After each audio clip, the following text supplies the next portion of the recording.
కన్నమ్మా, నువ్వు నన్ను ఎంతగా ప్రేమించావో నాకు ఆలస్యంగా తెలిసింది కన్నమ్మా. ప్రేమ అంటే ప్రేమిస్తున్నాను అని చెప్పే మాటల్లో ఉంటుందని అనుకున్నాను.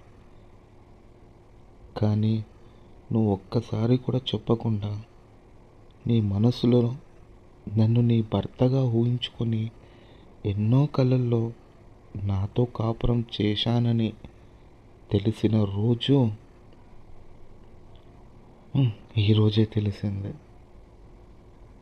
కానీ ఆ నిజం తెలిసిన రోజే నువ్వు నాకు దూరం అయిపోయావు కన్నమ్మా. ఇది విధి చేసిన క్రూరమైన పరిహాసమా, లేక నా ప్రేమకు వచ్చిన ఆలస్యమైన శిక్ష? ఇన్నాళ్ళు నీ మౌనాన్ని నేను అర్థం చేసుకోలేకపోయాను. నీ కోపాన్ని అపార్థం చేసుకున్నాను.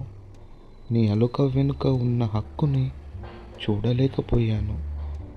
కానీ ఈరోజు అర్థమైంది కన్నమ్మా, నీ ప్రతి నిశ్శబ్దంలో నువ్వే నా జీవితం అని ప్రేమ దాగి ఉందని తెలుసుకున్నాను కన్నమ్మా.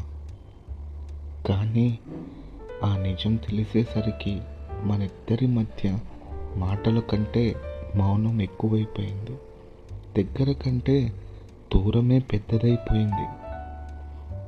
కన్నమ్మా, ఇప్పుడు నా గుండెను కాల్చేది నువ్వు దూరంగా ఉండడం మాత్రమే కాదు, నువ్వెంతగా ప్రేమించావో నేను ఆలస్యంగా తెలుసుకోవడమే. ప్రతి రాత్రి నా మనసు ఒక ప్రశ్న అడుగుతుంది. ఆ రోజు నీ మనసును నేను ముందుగానే చదివి ఉంటే ఈరోజు మన మధ్య ఈ దూరం ఉండేదా? ఇప్పుడు నీ జ్ఞాపకాలు నా పక్కనే ఉన్నాయి, కానీ నువ్వు లేవు. నీ ప్రేమ నా గుండెల్లో ఉంది, కానీ ఆ ప్రేమను వినే నువ్వు లేవు.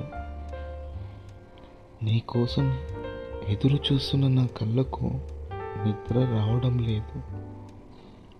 నీ పేరు పిలిచిన నా పెదవులకు సమాధానం రావడం లేదు కన్నమ్మా. కన్నమ్మా, నువ్వు ఎందుకు దాచుకున్నావో నాకు తెలియదు, ఎందుకు చెప్పావో కూడా నాకు తెలియదు. కానీ చివరిగా ఒక మాట కన్నమ్మా, ప్రపంచం మొత్తం నన్ను వదిలేసినా నేను భరించగలను. కానీ నన్ను నీ భర్తగా ఊహించుకొని ప్రేమించిన నువ్వు ఈరోజు నాతో మాట్లాడకుండా దూరంగా ఉండడం మాత్రం నా ప్రాణాన్ని నెమ్మదిగా చంపేస్తుంది కన్నమ్మా. నిన్ను కోల్పోయానని కాదు, నీ మనసులో నేను ఎంత విలువ సంపాదించానో అని ఆలస్యంగా తెలుసుకున్నాననే బాధ నా జీవితంలో ఎప్పటికీ మానని గాయంలా ఉండిపోతుంది కన్నమ్మా. కన్నమ్మా, ఈరోజు నీ మాటలు తగ్గాయి, నీ చూపు తగ్గింది, నీ ప్రేమ తగ్గింది.